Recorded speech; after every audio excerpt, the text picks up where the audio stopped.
What's up, guys? It's UFC Tampa, Covington versus Buckley, and of course this shit gets in the way, but I can't wait for this card. It's always good when it's a Colby fight week. Donald Trump's favorite fighter, America's champ, the people's champ, and he's taking on Joaquin Buckley, so it's going to be a great fight. I'm going to get into these predictions and breakdowns real quick in a minute. I just wanted to say my Patreon's out, safety parlay's out. Pretty confident in it too. I only did $200 because I'm super confident in January. I'm going to load up a lot of money on that. Those few cards in January. We have a couple parlays out, some big money parlays. We like a lot of dogs on this card. Just not to spoil it, we won't tell you what dogs, but we'll get into it in a minute. So for this fight, we have Piera Rodriguez versus Josefine Knutsson. Piera Rodriguez, if you don't know, has trained with Kamzat in the past. She's a decent fighter, but she hasn't beat nobody decent, I guess you could say. She is 4-1 in the UFC. I guess that doesn't count. 3-1, we'll say. I'm not counting this shit. She was beating the fuck out of her, so we'll say 3-1. So she beat Kay Hansen. Kay Hansen sucks. Sam Hughes isn't the best. That is an impressive win, though, because Sam Hughes is tough. So that makes you realize, like, Piera Rodriguez is decent. Gillian Robertson, she got smashed, but that's not too bad. She beat the shit out of Carlosi, who sucks also. She tries to get the fight to the ground, really. Her striking's okay. Her control from the top isn't the best. And if you guys don't know, we're doing this without notes. At least we're trying to. I'm trying to do the whole thing without notes. We'll see, though. But yeah, her control isn't the best. Josefine Knutsson, super good kickboxer. She's former Swedish kickboxer. She trains at All Stars Gym with Alexander Gustafsson's one of the coaches over there. She does try to mix in takedowns as well, as you'll see in her fights. Her takedown defense isn't the best, but she does know how to pop right back up. And I think that's the difference here in this fight. Josefine Knutsson is probably going to get taken down by Rodriguez when Rodriguez shoots, because she knows that's what she's going to have to do.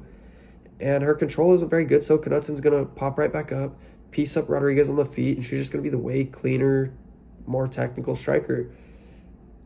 If I had to bet here, I will throw out some scenarios. I think this goes decision. So if you guys want to bet that, that is juiced. I think Knutsson lands more strikes. I think Rodriguez lands more takedowns. And I think Knutsson wins by decision. So that's what I would say for this fight. So Ramon Tavares versus Davey Grant. Davey Grant, he's like a journeyman, but he's one of those like guys that's just super annoying. He's very tough to beat. One of those type of guys, it's like a stepping stone to see how good people really are. Ramon Tavares is coming off that win over, what was it, Serhi? I don't know how to say his name, though, but Serhi Saidi. I want to say that was the fight in Canada, I'm pretty sure. Saidi knocked him out in the Contender Series. Was it Contender Series? Yeah. With a straight right. And then Ramon Tavares picked up a split decision win over Saidi. He's a good striker. He's a powerful striker. You know, I want to say I'm thinking, oh yeah, this was 10 months ago. I was thinking of the completely wrong fight. Okay, yeah. So he picked up that split decision win. It's a close fight. It was a good fight. Ramon Tavares, he has power in his hands. He'll come forward. He's a striker mainly. Yeah. And then you got Davey Grant, who was a grappler. His striking has improved tremendously. He pumps out a lot of volume. He'll be in your face, pressuring, just throwing his pop shots, his volume. I think it's a close fight. You can see the odds right here, plus 120 for Davey Grant. It's pick 'em now on my sports book, but I think I'm going to go Davey Grant in this one, as I think his volume will be enough to pick him up a split decision win here. I do think it's going to be a split decision type of fight. It's going to be super close. What I would go with here, personally, is I would bet Davey Grant to land more strikes. I don't know if I'm going to pick nobody here, but I think this fight does go decision, and I think Davey Grant wins by landing, or I think he lands more strikes. And that's really all I'll touch on this fight, to be honest. I don't think I'm going to be touching this as the week goes on. I know sometimes I change my mind, but those are the only two things I'd probably touch. So this one's going to be pretty simple, and I'm going to break it down very quick for you guys. Miranda Maverick is going to smash Jamey-Lyn Horth. She's not going to smash her, but she's going to beat her pretty dominantly, 30-27. Yeah, this fight's going decision. Miranda Maverick, she's only, in my opinion and everyone else's opinion, she only has 2 losses in the UFC. And that's to Erin Blanchfield, who just fought for a title, and who's Jasmine Jasdavicius, who's also pretty damn good. The reason I don't count the Macy Barber loss is because she beat Macy Barber. It was clear as day. That wasn't even close. Absolute robbery. But yeah, she won that fight. And then Jamey-Lyn Horth, she's a striker. She'll be the bigger fighter in this matchup. But yeah, she's a striker. No takedown defense and a terrible get-up game. Miranda Maverick's going to land those takedowns. She's going to hold her down. She's going to control her. She's going to win a 30-27 decision. It's that simple. So this is an odd situation in this fight. We have Miles Johns taking on Felipe Lima. Miles Johns was supposed to fight Cody Garbrandt. And it's kind of weird that he's taking on a prospect now in Felipe Lima, because if he fought and beat Cody Garbrandt, it puts his name on the map. People know who he is. He's taking a risk here, and I mean, that's the type of dude he is. He's a dog. Pretty much his base is wrestling, but he's gotten away from the wrestling. He likes to strike a lot. He's won his past, 4 fights? I think he was winning this. I'm pretty sure he won this one, but obviously he failed the drug test. Cody Gibson, Douglas Salvador Andrade, like, he's solid, and he's beaten a lot of these dudes just keeping the fight on the feet. Felipe Lima, he's a grappler. His striking's decent. It's all right. And personally, I think he's pretty good. He picked up his last win over Muhammad Naimov by 3rd-round submission. This kid's good, and I think if he could get this fight to the ground, I think he's going to win this fight. His grappling's really good. I don't know, I might have just said that. Yeah, I think it's a close fight. I don't know who I'm picking 100% yet. Even in my notes, I don't know who I'm going to pick. But for right now, I'm going to lean Felipe Lima, as I think he'll be able to get the takedowns. But yeah, I'm not 100% confident. My most confident picks video will be out later in the week, probably like Thursday or Friday. The reason I didn't have one last week is honestly just because I couldn't get a read on the card, which was weird. I have a lot better of a read on the card this time. And although my picks and my bets or whatever won't be out on my sportsbook or any sportsbooks when I record the video Thursday, I'm just going to give you like probably my 5 most confident, like over-unders, whatever. But on my Patreon, I'll obviously do my most confident picks parlay, which will be something different. And on Twitter, I'll have something. So you guys could just always tail that. My Twitter is @TheRealWiseRise, and my Patreon's obviously somewhere above. I think it's above my head. But yeah, I'm going to go Felipe Lima on this one for right now, but my pick may change later on in the week. So for this fight, we have one of my favorite fighters in Sean Woodson taking on Fernando Padilla. And even though he's one of my favorite fighters, it's not going to cloud my judgment, because obviously I know Sean Woodson isn't the best fighter. He's never going to be a champion. I don't even know if he'll be top 15. But anyways, he's taking on Fernando Padilla, like I said. Sean Woodson, he's a nice, clean boxer. His body shots are absolutely beautiful. It's one of the most beautiful things you'll see in MMA. When he gets a guy up against the cage, finds his flow state, he starts working the body. He's super tall. He's super long. Really good boxing, like I said. He will mix in takedowns occasionally, mainly just to win rounds, which I like. Fernando Padilla. Oh, also, Woodson can get hit like a little bit, right? He can get touched. So that's the part that sucks about him. Fernando Padilla, same thing. He's super tall, super long, but he will not be the taller or longer fighter in this one, which could be a problem for him, because he's most likely not used to that, fighting at 155 against taller and bigger people, because he's always taller and bigger. He's pretty much the same style as Woodson. He has nice boxing. He likes to get in close. That's the only difference. Woodson likes to fight from range. Padilla likes to get in the clinch, start dirty boxing.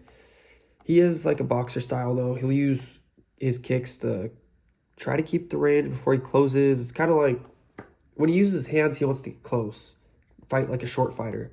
But with his kicks, he'll like kick the knee or whatever. Just, touch, volume. Both these guys are volume guys. Padilla, he gets hit a lot, and I think his striking defense is a lot worse than Sean Woodson's, and I don't think he's the better fighter. He lost to Kyle Nelson, who I don't think is the best fighter. He beat Julian Erosa. He beat Luis Pajuelo, how do you say that? So yeah, I'm going to go Sean Woodson here in this fight, but it is close. My best for this one will be it goes decision. It should go decision. I have Sean Woodson by decision, and I have Sean Woodson money line. I was looking at the more strikes landed, and I would probably lean Sean Woodson, but I'm not 100% here. Both throw a lot of volume. Yeah, Sean Woodson, he should win this fight, in my opinion. So we have Drakkar Klose taking on Joel Alvarez in this one. Drakkar Klose, he's a wrestler. He was wrestling heavy early on in his career. He's developed some solid boxing. He has great cardio. And obviously, if you watched his last fight against Joaquim Silva, you'll see his cardio looked like absolute dog shit. And I think, in my opinion, it's because he got caught with a big shot. And he just never fully recovered, but he did pick up the decision win. It was a very close fight, and we ended up betting him that fight, and we got lucky. He's taking on Joel Alvarez. He's nasty grappler, nasty jiu-jitsu, and he has some exciting striking, some creative kicks. But Joel Alvarez has never gotten a takedown in the UFC, and he's had quite a bit of fights in the UFC. So it's kind of odd. But his only losses are to Arman Sarukian and Damir Yagoslav. Is that how you say Yagoslav? But he's pretty good. So that was Alvarez's debut, so you can't really knock him for it. But yeah, he got absolutely butchered by Arman, but he looked good against Diakese. He's an alright fighter, you know what I mean? You got Elvis Brenner. He dominated Elvis Brenner. It was bad. And it was very impressive. Now, Alvarez is negative 410 on my sports books, and I just don't think that's accurate. I think Joel Alvarez can win this fight, but I think this fight should be closer to pick'em, in my opinion. And I don't know who I'm going to go with here, to be honest. If I look I have Joel Alvarez. That's my early lean. So I do think Alvarez is going to win, but it's a close fight, and I'm personally staying away from this, especially with Alvarez at negative 410 or whatever he is. Yeah, let's move on to the next fight. I like the value on this fight a lot. We have Michael Johnson taking on Ottman Azaitar. Michael Johnson, he's a well-rounded fighter. Nasty hand speed. He has solid boxing. He has solid wrestling if he wants to use it. Ottman Azaitar, he's slow, but he has power, and he's going to stand on the feet. That's what he does. He has 2 wins over Timu, I've never heard of this duck, Kabaworthy's ass. He lost to Matt Frivola, and he lost to Francisco Prada. Michael Johnson is going to beat this dude. He's faster on the feet. He can take the fight down. He has the better cardio because Ottman Azaitar does not have the best cardio. I don't see how Azaitar wins unless he gets a lucky punch. Michael Johnson's the pick here. I know he's an older fighter. What is he, 38? This dude's about to be 35. Yeah, Michael Johnson's the pick here all day. They're trying to give him a win. Azaitar has no future in the UFC. He has no hope, no promise. He's 13-2, about to be 35 years old at fucking lightweight. So, yeah, Michael Johnson's the pick. I'm pretty confident here. He's one of my most confident picks on the card. So bet him with confidence. So we have Izzy's guy and Navajo Stirling taking on Tuco Tokkos. This is an interesting fight because Stirling's negative 510 or something like that, and I don't agree with that. Not that I don't agree with it, I just think someone that's making their debut shouldn't be that big of a favorite. In my opinion, he's probably going to look like that big of a favorite, but you just never know.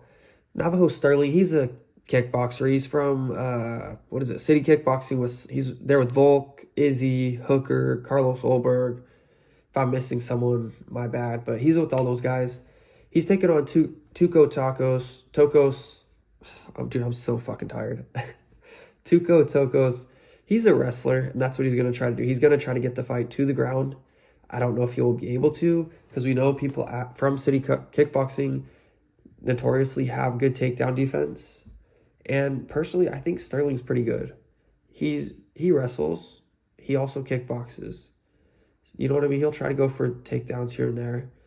And he's a nasty striker when it's on the feet. And I think he's going to keep this fight on the feet for the most part. And I think he's going to make Tokkos look silly. And honestly, I think he's gonna finish him. I'm almost positive he's going to finish him in the first 2 rounds. So we'll see what we do here. We'll do something with Stirling's finish, I'm sure. We're not going to load up on it, but we'll do something on it. That's what I would do here. You can't play the negative 510. You just can't. So we have Daniel Marcos taking on Adrian Yanez, and I cannot wait for this one. Adrian Yanez is the dog, which is kind of interesting. Daniel Marcos, he's 16-0. He's 3-0 in the UFC. He beat Davey Grant, John Castaneda, Simon Alvarez. So he's good. He's solid. He's a come forward, like pressure style fighter, type of striker. I think his hands are okay, but I think what makes him so good and what's giving him success in the UFC is his pressure. Because that shit fucking eats people alive.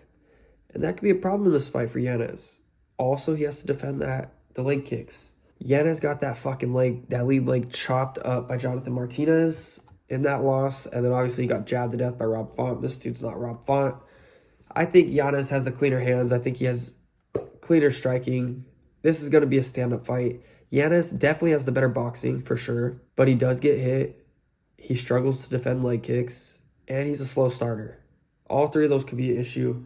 I'm taking Adrian Yanez, though. I think he will be, or Yanez. I don't know why I said Yanez. Yanez. I think his boxing will be better here. And honestly, I just don't know how good Daniel Marcos is yet. So we'll definitely see here in this one. It's worth noting Yanez hasn't beat anybody good. He's pretty much beat all ducks, right? Barely beat Davey Grant. Daniel Marcos also barely beat Davey Grant, but you know what I mean? It's going to be a good fight, and I have to take the dog here. I just think Yanez is the better striker, and this is going to be a stand-up fight. So we have Dustin Jacoby taking on Vitor Petrino in this one. Jacoby's 1-4 in his last 5. He's a former kickboxer. He's not an elite kickboxer. I always said this. He's a good kickboxer, but he's not elite. He doesn't have the most power. He's a volume-oriented guy. His head movement's not there. He looks like he's very slow. His reactions are very slow. So he does get hit, and we seen that in his last fight. He got chinned by Dominic Reyes, which, in my opinion, Jacoby probably wins that fight 9 times out of 10 if he's younger, but he is getting up there. He's almost 37 years old, and I've been saying that we're starting to notice him get slower and slower. He's taking on Vitor Petrino, who's very green. They didn't start MMA till later, but he'll go for takedowns. I mean, he has power on the feet. He's not the best striker. He just got beat by Anthony Smith, which is pretty embarrassing. He shot a takedown, which I don't know what he was doing. He should have just stayed on the feet, but even then, he was getting his legs chewed up. I think if he could have lasted in the second round, he probably could have won, but we did hedge Anthony Smith on this one because we had the gut feeling. We placed Vitor Petrino, and then our other guys on our safety parlay got so juiced. We're like, fuck, we can't really cash out now, but I was like, you know what? I think Anthony Smith's going to win. So we put a lot of money on Smith, and we end up winning a decent amount of money as well. I guess it's important to talk about. So Vitor Petrino's going to shoot takedowns. And Dustin Jacoby doesn't have the best takedown defense, but he does have a good get-up game. And I think that could be an issue here for Vitor Petrino. That being said, though, I will go Vitor Petrino. I think he'll be able to pick up a decision win here. I don't know if I'm going to play anybody, though. If I do play anything, it's definitely going to be the over 1.5, which is value. It was negative 175, I believe, which I already placed in one of the parlays. I just don't see a finish here in this one. I really see this going to decision. I don't see Petrino finishing, and I don't see Jacoby knocking him out because I think Petrino's going to be shooting a lot. I will say I'm also worried about Petrino's gas tank as we have seen him slow down. So it's going to be an interesting fight. I don't think Petrino's a lock by no means, but yeah, I would definitely bet the over 1.5 here, as I think that's where the value's at for this fight. So we got Manel Kape taking on Bruno Silva in this one. Manel Kape, super talented fighter, really good kickboxer. He could grapple a little bit as well. He could defend takedowns. He trains at AKA. You can see in videos he's with Khabib and them sometimes. But yeah, he's just coming off that loss to Muhammad Mokaev, which was a really weird fight. It was very slow paced. He's a ridiculous wrestler. It's not who Bruno Silva is, right? So can't really compare the two with the grappling. But Bruno Silva, he is a well-rounded guy. Definitely not going to be the better striker at all. He's going to try to get the fight to the ground, and he doesn't have the best takedowns, and he doesn't have the best control. Manel Kape's going to defend the takedowns. If he does get taken down, he's going to pop right back up because Bruno Silva doesn't have the best control, and when it's on the feet, Manel Kape's going to piece him up pretty bad. Manel Kape should win this fight all day, in my opinion. I don't know if it's by finish or decision. It might be round 3/decision if I do go with the prop bet. But for now, we're just going Manel Cop to win. I think he's a lock in this one. So we have Cub Swanson taking on Billy Q in the co-main event. I can't wait for this fight. It's going to be a banger. So we have Billy Q. He's a volume striker, just volume, tough as hell. And he turns up in round 2 and 3. His pace, his pressure, his volume, it wears people out. And when he hits his flow state and people start to tire out, it's one of the most beautiful things in all the UFC that you'll see. You'll watch. God damn, I cannot talk today. But yeah, he'll turn it up on people. He'll work the body. He just has like ridiculous, almost like a Nate Diaz type of style on the feet. He's taking on Cub Swanson, an absolute legend. He's well-rounded. He's a pretty good striker. He has a lot of power. He's taking on a legend in Cub Swanson. He's a good striker who could also grapple as well. He is getting older, as you can see here. He's 41 years old. And that's tough to deal with. 41, and he's coming off a loss, right? Yeah, that's tough. I'm not going to make a pick here. Well, if I had to, I'd go Billy Q. But I'm not going to bet anybody here money line. But I will say over 1.5 has value. We got in at negative 230. I believe it's almost negative 300 now. So I would jump on it ASAP. This fight's going decision. Over 1.5 should be a great play. I don't see anybody getting finished. And my pick's Billy Q, right? Billy Q, if you look back on all his fights in the UFC, I'm not going to pull up the UFC page and all that stuff. But if you look at it, he's never finished anybody in under 2.5 rounds. Or in under 1.5 rounds. It's always been late second round or the third round. Mainly decisions, though. So this fight should go over 1.5. Billy Q should be tough enough to deal with Cub Swanson. I don't think he's going to get finished. But yeah, that's my pick for this fight. And now we have Colby Chaos Covington taking on Joaquin Buckley. And if you didn't watch the video the UFC released about this fight earlier on in the day, you're missing out because this shit will get you hyped up for the fight. We have Colby Covington. He's a relentless, in-your-face, pressure and pace style wrestler. He's like a Bilal Muhammad. He has no power, right? No, he's just all volume, shoot. He's not very technical, but he's more wild. He's just going to be in your face the whole fight, and he's going to shoot relentlessly. He should be the champion, honestly. Broke his foot versus Leon, and that's the whole question here is Colby... This is why he's the dog, honestly. Is Colby going to be the same old Colby, or is he washed? You know what I mean? Because if he broke his foot, well, he did break his foot. It was obvious. For first 30 seconds of the fight, he broke his foot. And that definitely could have compromised him, right? So maybe that's why he wasn't doing his in-your-face, because you have to move a lot on that front foot, put a lot of pressure on, then you got to shoot, and it's just... So I think that's why he was kind of just standing there, because we've never seen him fight like that before, so that was really weird. I believe it was because of the foot, because Colby wouldn't just randomly fight like that. If he was healthy and that never happened, he mauls Leon Edwards. Look what Bilal did to him. Colby's the same style. So it would have been an easy-ass fight for Colby. Colby should be the champion right now. But I do think Bilal would end up beating him. So, yeah, that's Colby. If you guys don't know, he should have beat Kamaru Usman right here. This was a bullshit decision. It should have at least been a draw. Colby clearly won 3 rounds. There's no way Usman won 3. That was bullshit. And then this other fight, he was up 3 rounds to 1, in my opinion. And on another judge's scorecards, he was up 3 rounds to 1. Did ultimately get finished in the 5th round, though. Fought most of the fight with the broken jaw, which is crazy. Shows you how tough he is. He's a straight dog. Then you got Joaquin Buckley. He's also a wrestler. He's going to try to get the fight to the ground, but he has crazy power in his hands. And he just laid out Stephen Thompson stiff. Left him stiff. Beat Ruzi Boev, not very impressive. Obviously, this win wasn't very impressive. Beating Luque, not very impressive. Morono wasn't very impressive, right? Like, all these guys aren't very good. Same thing with Colby. I mean, he hasn't fought any, like, elite people and beat them, right? He beat Woodley, mauled him. Okay. Beat Masvidal, mauled him. Both old and past their prime. But Colby beat Usman, in my opinion. He was winning on the scorecards the first time. 3-1, in my opinion. I think he should have been a draw if the judge let him write it out to decision. I would have had it a draw. This same thing. I think he either beat Usman or it was a draw. So it tells you how good Colby is. And he should have smashed Leon, but I don't know. That was so frustrating to watch. It was because of his foot, in my opinion, and that's why I'm going with the dog here. I think Colby's going to be in Buckley's face. He's going to pressure him against the cage, and he's going to shoot, and put the fucking pace on him until Joaquin Buckley just breaks. And Colby, in my opinion, is going to win a 49-46 decision win. I think Buckley has a good second round, maybe a good first round, might catch him with something, give him the round. Colby should be the pick here. He should win if he's the same Colby. If it's the Colby that showed up versus Leon, Buckley's the pick all day here. Buckley's probably going to sleep him.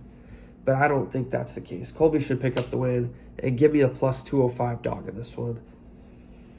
That would be a great way to end off the year, hitting a plus 205 dog. As you guys know, or you may not know, this is the last card of the year before we hit January. And January is going to be a great month because we got UFC 311, which is one of the best, most confident cards I've seen in a long time.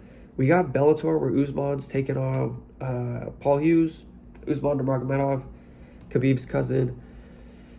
And then we also have, who is it? Vladimir Nemkov is taking on, who's he taking on? Is it Ante Delaji, however you say it? Yeah, Nemkov should win that fight too. So Bellator and UFC 311 look great. I'm going to place the biggest bets I've ever placed in my life on 311. And then when it hits, we're going to carry it over to Bellator. And we're going to start off the year hopefully up $10,000. That's what the goal is. And if we start with $10,000 profit, we're going to get that to 100K. That's just how it's going to work. So I'm pretty confident. That's our breakdowns for this video. I appreciate you guys watching. Make sure you like and subscribe. Comment if you guys have any recommendations or you guys want to shit on me because I fucked up hell in this video today. I could not talk for shit and I need water because my voice is getting cracky. But yeah, that's probably just a sign to end off the video. So I'll see you guys in my next one. See, I can't fucking talk. I'll see you guys in my next one. It should be the most confident picks video, which should drop Thursday.